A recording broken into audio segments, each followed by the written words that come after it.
Positive behavior support, or PBS, is a well-researched, well-supported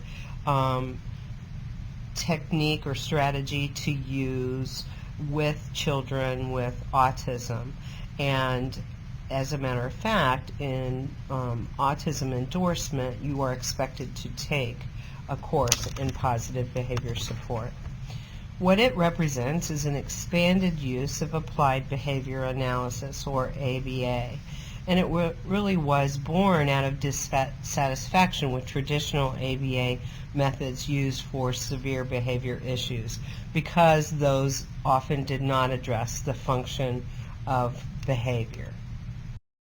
So positive behavior support directly targets the relationship between challenging behavior and communication by recognizing that challenging behavior can serve one or more regulatory functions.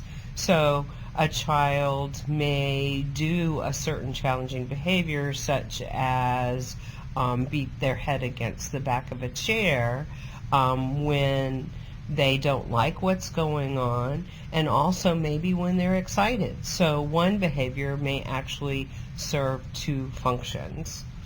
And it really looks at enhancing the quality of life across the setting to improve the quality of life for that child.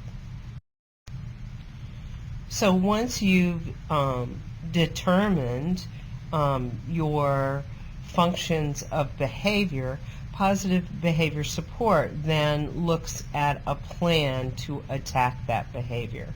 First, they want to look at how can I change the environment so that behavior is less likely to happen, or that challenging behavior is less likely to happen. So it's not only just looking at the child themselves, but it's also looking at the environment that surrounds the child, because we all know certain things in environment may support challenging behavior in other children or diminish challenging behavior in other children. And we addressed this a little bit, didn't we, when we talked about classrooms and how classrooms could be constructed and what kinds of supports helped transitions, which we know are always a problem issue. And then the next thing it looks at is teaching new skills to replace the problem behavior. This is really vital, because say I have a child who has really restricted communication abilities. So the only way that they have to communicate with me that they don't like something is through hitting and spitting. If I just look at decreasing hitting, then I've taken one of their ways to communicate away. So hitting may decrease, but then spitting's going to increase. So instead of just looking at decreasing a behavior, I have to look at how can I teach them to have a bigger bag of tricks and be able to protest in a more appropriate way. Then I also need to look at eliminating natural rewards for problem behavior. It's really easy for us to almost unconsciously slip into rewarding behavior that we'd like not to continue.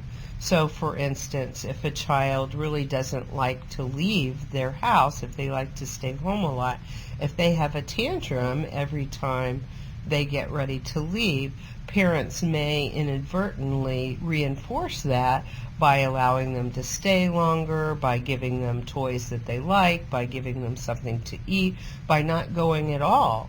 So we need to really look at, well, what kind of reward is this child getting for this problem behavior? Then we need to maximize clear rewards, give very clear signals for the appropriate behaviors that we're teaching. So if we're going to teach them how to get out of a bad situation, for instance, if you have a child who's being very aggressive during circle time, and we teach them how to request to get out of circle time rather than hitting, which is appropriate, right? That the function of that hitting was to be removed from circle time. So we teach them another way to get out of circle time by handing a card or something like that. We then have to honor that request, because that's what we did. We gave them another way that was more appropriate to get out of what was very aversive to them. So we need to maximize the clear reward for that appropriate behavior. Now, lots of people go, oh my gosh, you're going to let them get out of circle time, and then they're just not going to do any work. So I think you have to start in the beginning and think, well, if they're going to hit every single time they're in circle time, that's probably not a behavior you want to continue, and which is the more important lesson for the child to learn: how to communicate appropriately without hitting, or to sit there for the circle time song. So that's the first thing. And secondly, once you give this this ability to children, what happens is, yes, they overuse it frequently in the beginning. They're just testing to see if they can get away with it, get away with it, get away with it. But then that starts to decrease because they have the power to leave if they need to leave. They're more likely to stay. And I know you're going, oh, not my kids. It really does happen. Trust me.